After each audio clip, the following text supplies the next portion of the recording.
Добрый день, дорогие друзья! Добрый день! Рад вас приветствовать в нашей студии. И это передача «Секреты татарской кухни». Друзья, буквально несколько дней, хочется сказать, назад состоялся Новый год, и грядут новые перемены. И у нас новая смена, новые перемены. И с вами новый ведущий Тимур Перцев. Я рад вас приветствовать. И давайте для начала друг другу поаплодируем. Вот мы молодцы, мы здесь, мы рядом, мы раскрываем секреты татарской кухни. И сегодня мы будем раскрывать секреты татарской кухни с очередным нашим участником. Друзья, заслуженный мастер спорта СССР, многократный чемпионка мира по стендовой стрельбе и призер Олимпийских игр в Сиднее, друзья. Отчетная женщина, это Светлана Демина. Давайте поаплодируем ей. Здравствуйте, Светлана. Здравствуйте, здравствуйте. Разрешите, я поцелую вам руку. И не одну. Вот так вот. Жалко, что у меня их две. И еще, мне кажется, вы не заслуживаете таких слабых аплодисментов, Светлана. Спасибо. Спасибо, спасибо. Светлана Демина, заслуженный мастер спорта СССР по стендовой стрельбе, многократная чемпионка мира, серебряный призер Олимпийских игр в Сиднее. Светлана Александровна – самая титулованная спортсменка Республики Татарстан. Начиная с 1979 года она 15 раз становилась чемпионкой мира, 7 из них в личном первенстве, 17 раз чемпионкой Европы. В 1988 году выступила на Олимпийских играх в Сеуле в составе мужской сборной команды СССР и заняла 11 место. Во-первых, я думаю, что мы будем традиционно, то, что побыстрее, то, что любят мои друзья, всегда они мне заказывают, это уха. Уха. Уха. Уха, я люблю готовить уху из 3 компонентов. Это стерлядь, это сом и семга. Мы будем раскрывать секреты ханской ухи. Но самый главный секрет ухи, ханской ухи, дорогие друзья, никто не знал, а факт – это только хорошее настроение. Это естественно. Да. Поехали? Поехали. С чего мы начинаем? Мы начинаем с рыбы. Так, вот смотрите, какая красота. Все-таки стерлядь, это вот как осетровый вот у нас водится. Все-таки красивая рыба, правда? Она даже улыбается сейчас и говорит. Очень красивая, Неужели изящная. меня... Смотрите, она какая гибкая. Неужели до меня будет дотрагиваться Светлана? А какой носик, а? Глаза-то какие? Стрелятка. Все-таки это женского пола. Приступаем. Поехали. С чего мы начнем? Нам нужно нарезать рыбу кусочками. Я вам доверяю стерлядь, так как она очень тяжело режется, если вы помните. Давайте мы определимся, как мы будем резать вдоль, поперек. Вдоль это как это? Мы режем поперек, и каждую вот это вот мы... Каждый позвонок. Каждый позвонок, потому что, естественно, так... Я буду хирургом сегодня. Давайте мы начнем с сома, потому что все-таки, вот я готовлю, все-таки сом должен быть запущен в воду первым. Так как эта рыба немножко относится к жирности, к мясу, и она должна немножко, чуть-чуть... Рыба быстро готовится, а сом чуть-чуть подольше, поэтому мы его... первым запускаем. Отлично. Режете сама, я буду резать стейк, а потом вы приступите к стрелятке. Поехали. Версия происхождения названия блюда в основном сводится к следующему. Слово «уха» происходит от древнего индоевропейского корня «юса», означающему «отвар». Ухой в XI-XII веках называли любой суп, из чего бы он ни был сделан. Уже с 15 века уха все чаще готовится из рыбы, и в конце 17-го, начале 18 века название уха закрепляется исключительно за рыбным блюдом. Уху едят как горячий, так и холодный.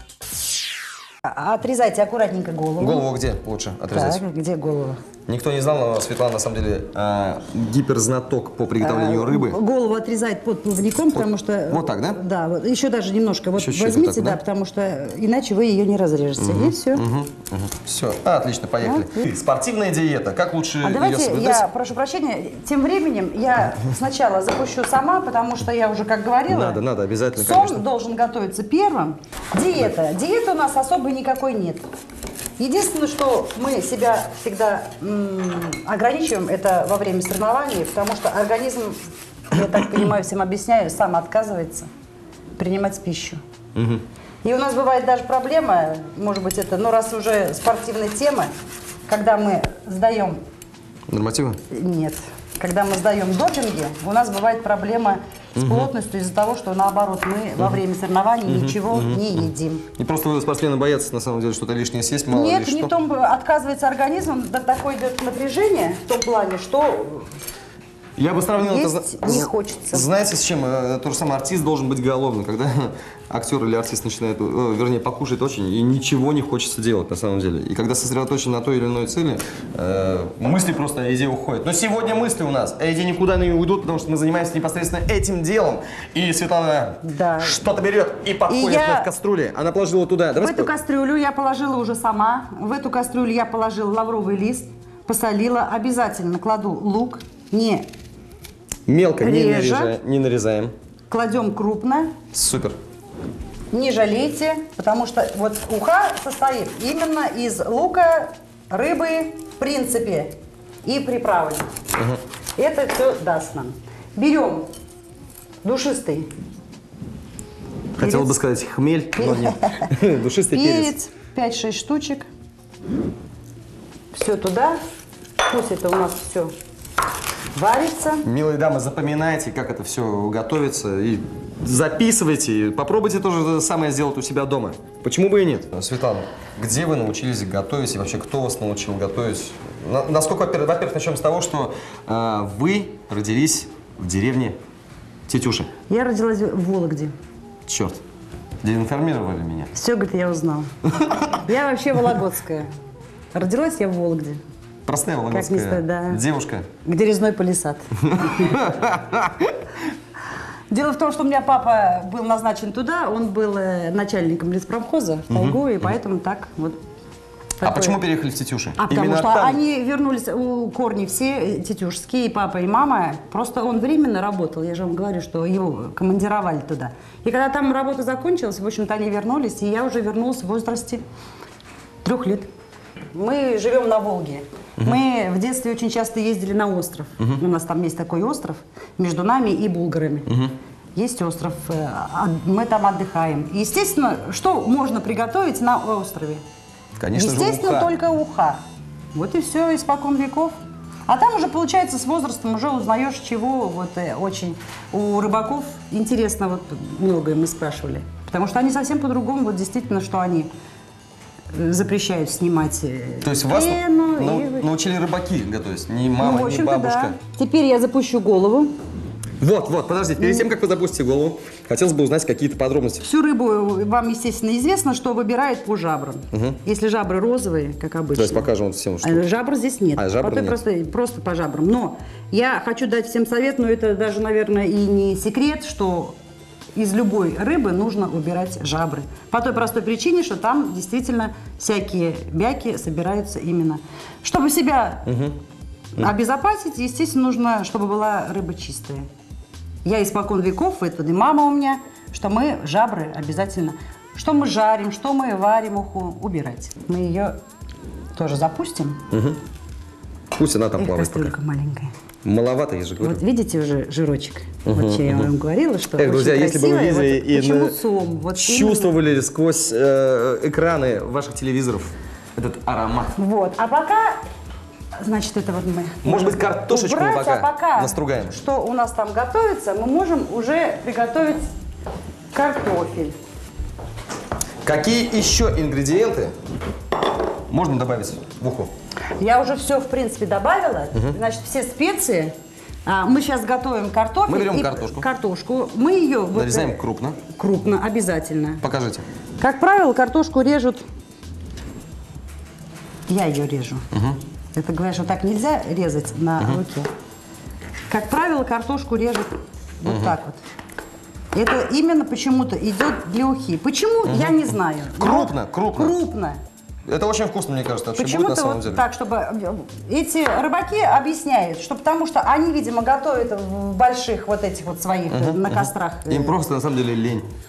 Ну, я не скажу, что лень. Они говорят, чтобы не разваривалась картошка. В ухе это называется бульон, правильно? Да? Бульон и 3-4 картофельные. И чтобы эта картошка, видимо, вот не разваривалась, они считают, что ее нужно крупно. Насколько мне известно, у вас есть прекрасно любящий муж, который просто лелеет вас и носит вас на руках. Он является ее тренером. Вот. Супруг. В первую очередь это тренер. Это называется... Черт, я думал, в первую очередь это супруг. Нет, как он говорит, в первую очередь... вот как вы говорите, супруг должен лелеять и холить. Да. А это не всегда идет на пользу. Вот он говорит, в первую очередь я тренер, и будь любезна подчиняться и выполнять то, что я тебе все говорю. Да. Вот. Семья у меня большая, небольшая, средняя, 4 человека. Муж, я, дочка и сын. Дочка взрослая уже, заканчивает институт, еще год она учится. В спорт она не пошла. Но я считаю, что женщинам делать в спорте нечего. Да просто их Они жалко, должны стоять около плиты. Правильно же? Мне жалко, что девчонки, которые отдают спорту все, и А не без этого имея никак? семьи, это тяжело. То есть лучше иметь семью. Ну, конечно, конечно. Так что вот я, благо, что потому что я стрелок, я успела все в жизни. К тому же еще и если... Еще и говорят, а как вы успели 2 детей? Я говорю, ну, видимо... Отстрелялась. В Домодедово между вылетами. Он туда, я сюда. Чем занимается младший сын? Сын, младший сын, он один. Да. Он не младший, он один. Он занимается хоккеем. Хоккей. Причем хоккеем занимается не дуром. Ему нравится, никак не хочет идти. Он как Младший состав Акбарса. Да, никак не хочет идти он в стендовую стрельбу, что мы с папой мечтаем. Он сказал, что даже не мечтаете, вот ему нравится. Вот мы хоккеем занимаемся с 7 лет, вот сейчас ему 13. Ну, просто отлично, мне кажется. Хоккей это спорт для настоящих мужчин, и, возможно, он Да, не станет чемпионом, вот возможно, ну вы дай бог, нас конечно. представьте с папой, что нам-то хочется как-то что-то, кого-то своих же воспитать. Как это так, семья спортсменов, и по нашим стопам дети-то не Никто не идут. пошел? Да. Я говорю, сын, ну ладно, может быть, Алаберса в хоккее у тебя когда-нибудь не получится, но тебе не поздно будет вернуться в стендовую стрельбу, потому что Никогда не это поздно. без возраста у нас там. Тем временем, друзья, мы продолжаем готовить ханскую уху вместе с прекрасной женщиной Светланой Деминой. Вот, и очередной раз мы можем поаплодировать друг другу и этой прекрасной, очаровательной даме, друзья. Спасибо. Вот. Не устанем, не будем жалеть своих ладоней, кастрюль, ножей. И продолжаем готовить. Что мы будем сейчас класть туда, Светлана? Так, сейчас я буду вынимать одну рыбу, запускать другую. И я вам предлагаю, будьте любезны, мне сразу приготовьте, нашинкуйте. Все, Зелени все по для вас. чуть-чуть, Все, окей? все накрошим, все сделаем. Покрупнее, помельче, как вы хотите. Ну, это уже как этот. Да, и как хотел вы бы сказать, сами что любите. стерлить нужно кидать, уважаемые домохозяйки, хозяйки, чуть попозже. Да, потому что она быстрее готовится, как сказала Светлана. Да. Вот. И стрелятку мы сейчас будем запускать, вот одну рыбу будем вынимать, а стрелятку уже с картошкой запускать вместе. Отлично. Я думаю, вы сами это сделаете Да, своими вы нежными руками, покажете. а я буду шинковать вот эти свежие выращенные приправы. Есть ли у вас свои ученики, ваши продолжатели? Расскажите о них. Учеников у меня нет и не Как может так? быть по той простой причине, Возьмите что... меня. Нет проблем. Нет, я помогаю ребятам, я помогаю в сборной, я и в сборной подсказываю, и здесь, но учеников таковых нет, потому что, я вам объясню, действующий спортсмен не имеет права быть тренером. Вот только Даже по так? этой, да, вот только по этой причине. Но ваш супруг же Понимаете? является тренером, может быть, он ведет? У него, естественно. По плану, если я ухожу из спорта, может быть, я займусь тренерской работой. Как долго вы Может планируете быть еще на поприще? На мировой арене, не побоюсь этого слова. У меня есть свои планы. Не в обиду, это универсиада, это большое событие, но не в обиду универсиады, вы не забывайте, что у нас еще есть Олимпиада лондонская. Почему-то про нее все забыли. А она... Лондонская Олимпиада, когда она будет, расскажите. Да, вот скажите, когда она будет? Ну-ка. Откуда я знаю, хотела бы Вы сказать, но не представляете, знаю. да? Почему? А сочинская когда будет Олимпиада? Сочинская, в 2014 году. Опа-на, все знают зимнюю, правда же? Вот бум такой. А лондонская на следующий год. Как ни странно, и про нее все забыли. Лондонская, А будем вспоминать только тогда, когда уже наши будут приезжать Так. с медалями или не будут приезжать Да, с медалями. Вот тогда мы вспомним, оказывается, мы же про нее-то и забыли. Мы все к универсиаде. Вы будете участвовать в Лондонской Олимпиаде? Не скажу. Значит, да, друзья. Сегодня стендовая стрельба входит в программу Олимпийских игр и является одной из старейших олимпийских дисциплин. Впервые медали в стендовой стрельбе были разыграны на вторых Олимпийских играх в Париже в 1900 году, и с тех пор стендовая стрельба входила в программу всех игр. Стендовая стрельба известна еще со средневековья. В то время, чтобы не утратить меткости, охотники нередко тренировались, стреляя по подбрасываемым воздухом предметам и по летящим птицам. Прежде чем стать спортивным состязанием, стендовая стрельба была азартным развлечением состоятельных слоев общества. Мишенями для любителей пострелять в досуге из дробовых охотничьих ружей служили живые голуби, выпускаемые из специальных ящиков садков. Стендовая стрельба – это кто в первую очередь? Это охотники и рыболовы. Рыбаки. Значит, естественно, любой охотник и любой рыбак может готовить. Правильно? Поэтому их учить не надо. Они вам, вот эту вот дичь они вам приготовят так, как ни одна кухарка не готовит. Как вы относитесь к охоте? Вот что мне хотелось бы узнать. К охоте относятся все, наверное, положительно. Нет, я до замужества регулярно ходила на охоту, я ходила на охоту на уток.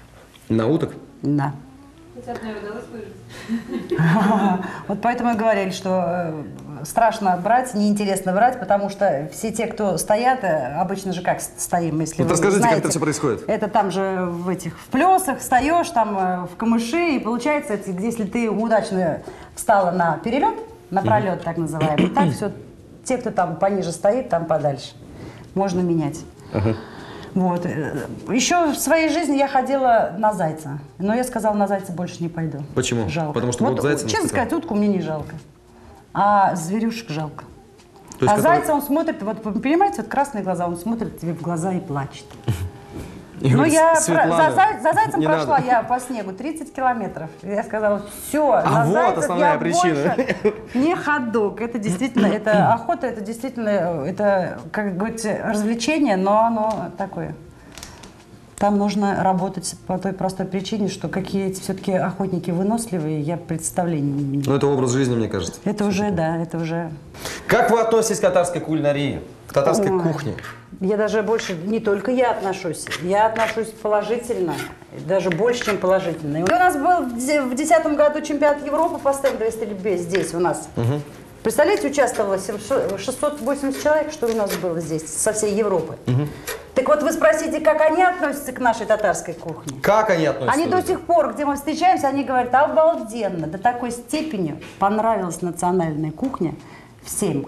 У нас на стрельбе, на горнолыжке успевали только печь эти эчпучмак. Эчпучмак, элеш. Ой, только успевали. белеш. Девчонки не успевали, потому что им это вот действительно было, вот они сметали все. И любимое ваше блюдо, давайте все-таки мы узнаем. Мое блюдо? Да. Лично мое блюдо? Да их очень много. Вообще я обожаю, вот друзья у меня любят все. Если они едут на дачу, они в первую очередь всегда заказывают. Уха – это моя. Ну, потому что это просто Уха. коронное блюдо ваше. Да, уха, рыба – это вообще коронное блюдо. Мои любят коронные, у меня получаются блинчики тоненькие. Это вот с мясом, с икрой, с творогом. Это вот. А так, щи. Щи.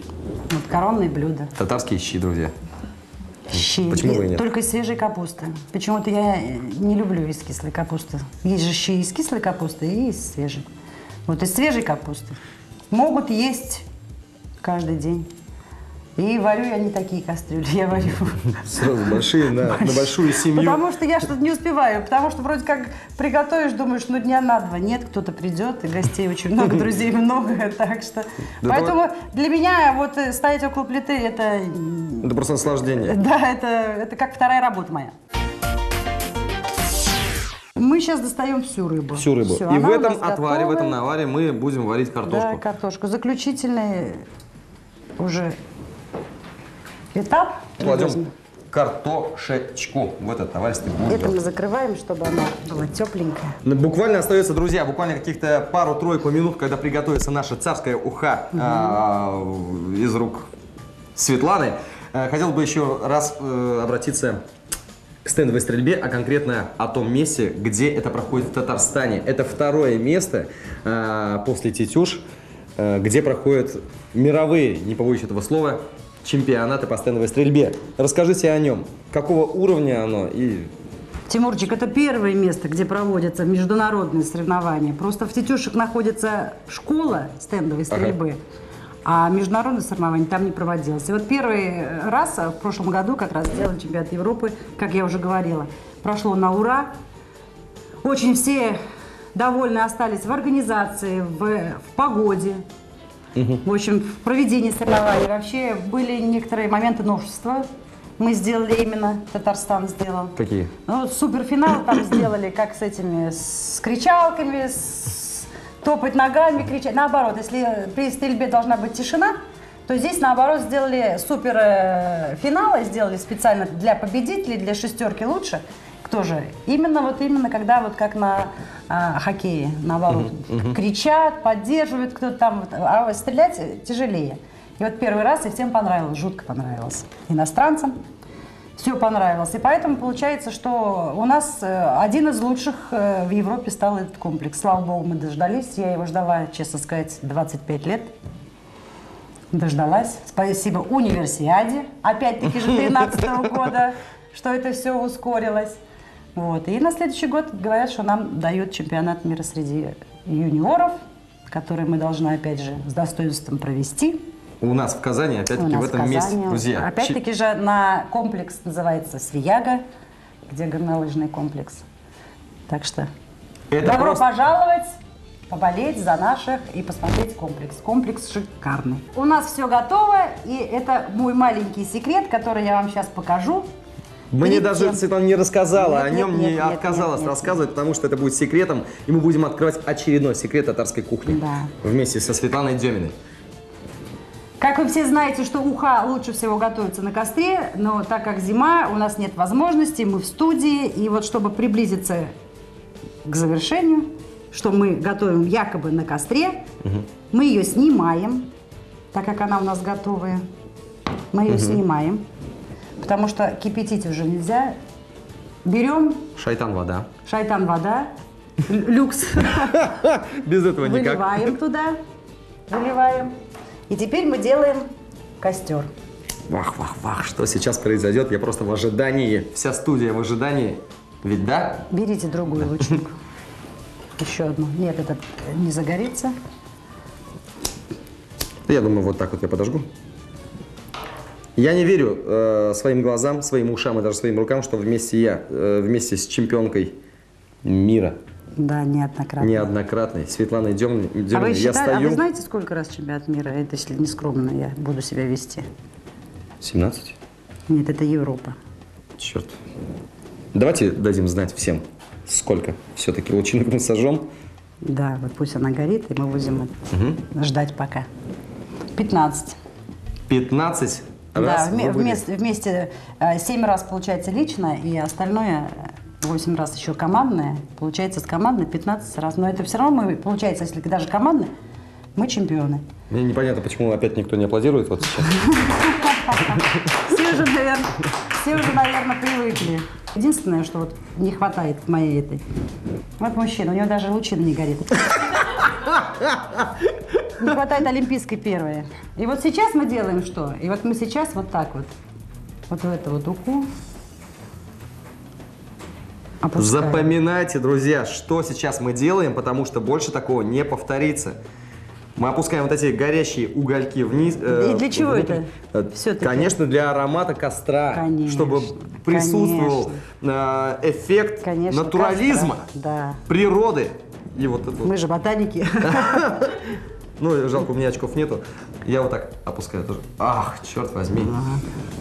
Какие запахи. Закрываем. Все. Ну что, весь процесс фактически завершен. Завершен, да. Довольно интересный, мне кажется, был процесс. Не то, что интересный, а как минимум оригинален, не говоря уже о этих лучинах. И сейчас мы будем разливать это по тарелочкам и пробовать, дегустировать. Дегустировать, давайте. Мне не терпится, друзья. Рецепт ухи. Крупные куски сама положить в воду, добавить крупно порезанный лук, перец и соль добавить по вкусу. Затем бульон добавить голову стерляди, поварить. Нарезать оставшуюся рыбу и картофель. Достать отваренную рыбу из бульона, погрузить туда кусочки стерляди, лосося и крупно нарезанный картофель. Варить на медленном огне. В готовую уху налить рюмку водочки И для придания запаха костра в бульон опустить зажженную лучину. Накладываем каждому по разному кусочку, и получается, что попробуйте все.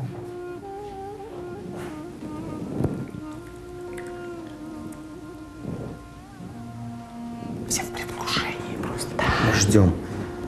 Положили картошечку, положили рыбку, Обязательно. бульон, лучок Естественно. и свеженарезанную зелень. Я буду первооткрывателем этой ухи, которую мы назвали ханской ухи,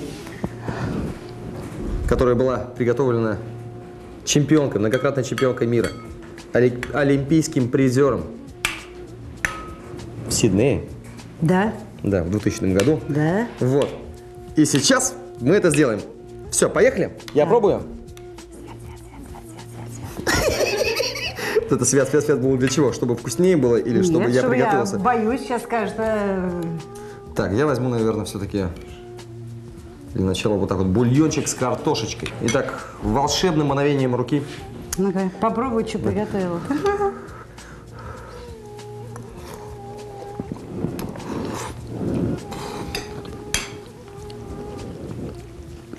Ну, это как обычно. Ничего подобного. Если бы я был рыбой, я бы начал говорить, друзья. И эта рыба, если бы она умела говорить, она бы сказала: боже мой, как это невероятно! Вкусно, Друзья! Спасибо большое. Энергия пошла просто по всему телу, по моим жилам, по моим рукам, пальцам и даже глазам. И даже глазам, слава богу. Слушайте, я готов прямо сейчас все это съесть фактически залпом. Слов просто нет.